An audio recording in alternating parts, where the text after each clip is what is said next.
সোনাপুৰত আমাৰ উচ্ছেদ অভিযান চলি আছিল। সোনাপুৰ এটা tribal belt and block. Tribal belt and ব্লকত অতি শান্তিপূৰ্ণভাৱে আমাৰ উচ্ছেদ অভিযান চলি আছিলে আৰু ৰাইজ যিসকলে মাটি দখল কৰিছিলে তেওঁলোকে দৰং জিলা আৰু মৰিগাঁও জিলাৰ নিজৰ নিজৰ অৰিজিনেল ঘৰলৈ উভতি গৈছিল। আজি ৰাতিপুৱাৰ পৰা কংগ্ৰেছ দলে যেতিয়াৰ পৰা তেওঁলোকে এই উচ্ছেদক বিৰোধিতা কৰিবলৈ আৰম্ভ কৰিলে তেতিয়াই এচাম মানুহ উগ্ৰ হৈ পৰিলে।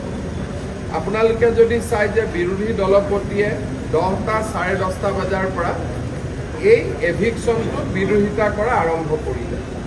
কংগ্ৰেছ দলে জনা উচিত যে ট্ৰাইবেল বেল্ট এণ্ড ব্লক অসমত কংগ্ৰেছে আনিছিল আৰু কংগ্ৰেছে এতিয়া ট্ৰাইবেল বেল্ট এণ্ড ব্লকত এভিকশ্যন হোৱাৰ বিৰোধিতা কৰিলে। যেতিয়া কংগ্ৰেছে ৰাতিপুৱাৰ পৰা এভিকশ্যন বিৰোধিতা কৰিলে তেতিয়া তাত মানুহ উগ্ৰ হৈ পৰিলে, পুলিচৰ ওপৰত আক্ৰমণ চলালে। আমাৰ চাৰ্কুল অফিচাৰ, আমাৰ তাৰে থানাৰ OC আৰু DCP গোটেইসকল ঘায়েল হ'ল। পুলিচেও প্ৰত্যুত্তৰত গুলী চলাবলগীয়া হ'ল। 2জন লোক নিহত হৈছে আৰু 7জন লোক আহত হৈছে আৰু 22গৰাকী আৰক্ষী এই গোটেই ঘটনাত আহত হৈছে। উচ্ছেদ অভিযান চলি আছে।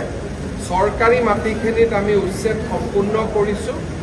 যিসকলে মেডি পট্টাত আহি বহিছিলে তেওঁলোকক এতিয়া আঁতৰি যোৱাৰ নটিচ দিয়া হ'ব। গুৱাহাটীৰ একেবাৰে লগত আজি যি ধৰণে সংগঠিত আক্ৰমণ হ'ল সি আহিবলগীয়া দিনবিলাকৰ পৰিৱেশৰ বিষয়ে আমাক আকৌ এবাৰ ভবাই তুলিছে যে আহিবলগীয়া দিনবোৰ কিমান ভয়ংকৰ হ'ব পাৰে।